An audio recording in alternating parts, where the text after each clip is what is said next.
तो बेसिकली एक frustrated leader की हैसियत से आप ट्रंप को क्या देखती हैं कि वो ईरान के खिलाफ किस हद तक जाएगा? सिर्फ ट्रंप की नहीं देखेंगे, जो एज हेजमनी थी, अमेरिका की इंपेरियलिज्म था पूरी दुनिया में, बीइंग द सुपर पावर, और जो अमेरिका का जो प्रेसिडेंट है वो मोस्ट सुपर मतलब एक ताकतवर तरीन अहमियत का हामिल शख्स के तौर पर दुनिया देखती थी। अब वो ऐसा नहीं है, और आने वाले सदूर के लिए भी ट्रंप जो है मुश्किलात खड़ी कर चुके हैं अमेरिका के, क्योंकि अब अमेरिका की तारीख में हमने तो अपने होश में नहीं देखा कि अमेरिका के सदर को जो है वो एक मुज़ाकरा इस किस्म के प्रेसिडेंट या उसके बयानात को ले जा रहा है। तो ये सिर्फ अपनी साख को नुकसान नहीं पहुंचा रहे हैं, वो अमेरिका के आने वाले सदूर के साख को भी नुकसान पहुंचा चुके हैं।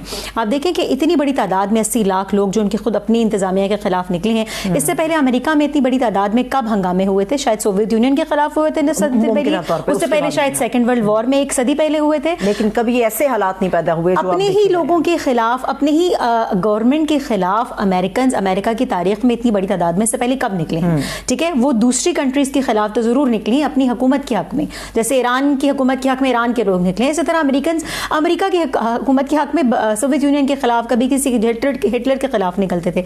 लेकिन अपने ही प्रेसिडेंट के खिलाफ 80 लाख अवाम निकल रही, डिफरेंट उनकी स्टेट्स में इतने मुजाहरे हो रहे हैं। तो रजीम चेंज की जरूरत तो अब जो मिड टर्म इलेक्शन से पहले सदर ट्रंप को पड़ गई है, वो मेरा ख्याल ईरान में तो वो जरूरत नहीं है।